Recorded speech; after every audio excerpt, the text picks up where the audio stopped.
आनंद लो।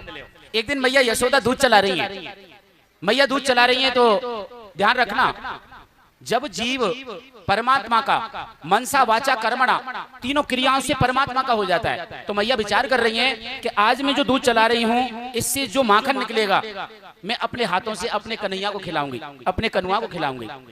तो कर्म किसके लिए कर रही हैं? परमात्मा के लिए। क्रिया क्या है? परमात्मा के लिए।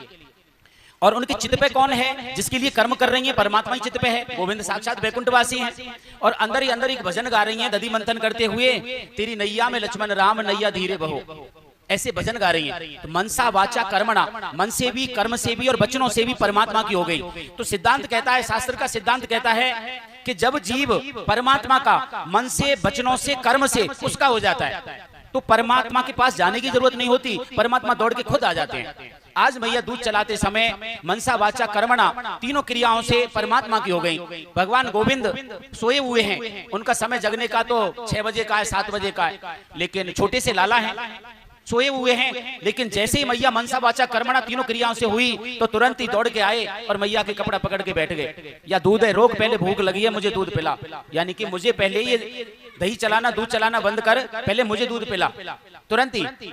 क्योंकि ये सिद्धांत कहता है मनसा वाचा कर्मणा। लेकिन ध्यान रखना, वचनों से जीव जब परमात्मा का होता है, जब आपकी वाणी सार्थक हो जाए, आपकी वाणी से कोई भी अनहित शब्द ना निकले, असमय शब्द ना निकले, झूठा शब्द ना निकले, ध्यान रखना, झूठा शब्द ना निकले, वो सत्य होता है, तब वचनों से होता है। चित्त पे आपका चित्त जागृत रहे, चित्त पे परमात्मा के अलावा संसार की कोई चीज चित्त पे ना बैठे, तो आप मनसा वाचा कर्मणा से, जो क्रियाओं से, तब परमात्मा आपके पास आते हैं। ये एक जन्म का खेल नहीं है, ये तो जन्म जन्मांतर का खेल है, साधारण नहीं है। लेकिन कम से कम परमात्मा ने मौका दिया तो इस जन्म में भी कमाना चाहिए ना, चिंतन तो करना चाहिए, पता नहीं अगले जन्म में मनुष्य बनने के योग्य तो हम बन जाएं। जब मनुष्य के जीवन में 70% पुण्य होते हैं, 30% अकर्म होते हैं और 70% कर्म होते हैं, मनुष्य तत्व के कर्म होते हैं, तो वो अगला जन्म उसका मनुष्य का ही होगा।